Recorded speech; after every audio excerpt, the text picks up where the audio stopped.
You are an orphan of father and mother, and the mother took your mom, took you very quickly being young and raised you.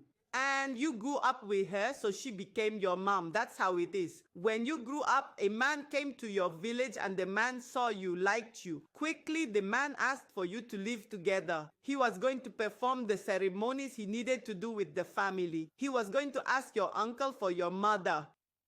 And so that's how you came to the city to live with the man. And after your little sister got her baccalaureate, since there is no university in the village, you told your mom meaning the one who raised you is your mom today. You told your mom to bring your little sister to your place so she could go to school, so she could go to university.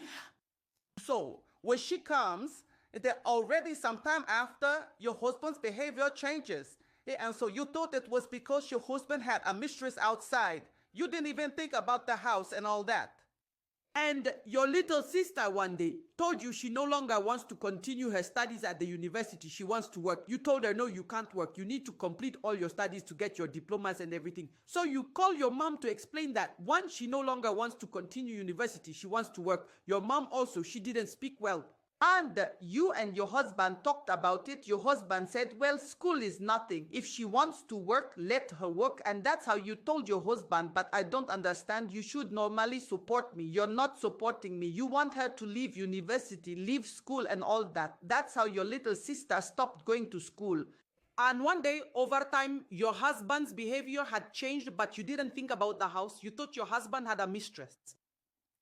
One day, your husband comes to tell you that his friend has a company looking for an employee. And so if you can, he can take your sister to work in his friend's company. You said, okay, there's no problem.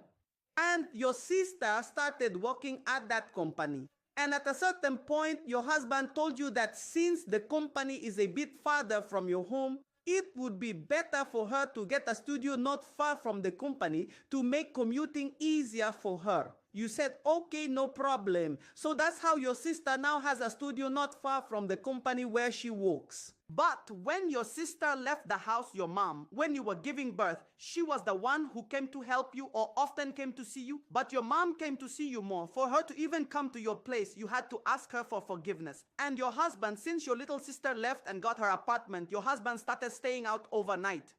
When your husband was staying out so much, he practically stopped eating at home. That is to say, the rare times he came home, he wouldn't eat. He was already full. And so you thought you need to check his phone to see what's really going on. Is it because you asked him, you approached him gently and politely, you said, what's going on? Do you have a woman outside? He said, no, it's because he's working too much. That's why. You thought even if you work too much, staying out like that is strange. So one day, he comes home from outside and he had eaten. He was so tired, he was going to sleep. That's how you take his phone. You go into the shower, you look inside. When you look, you see that.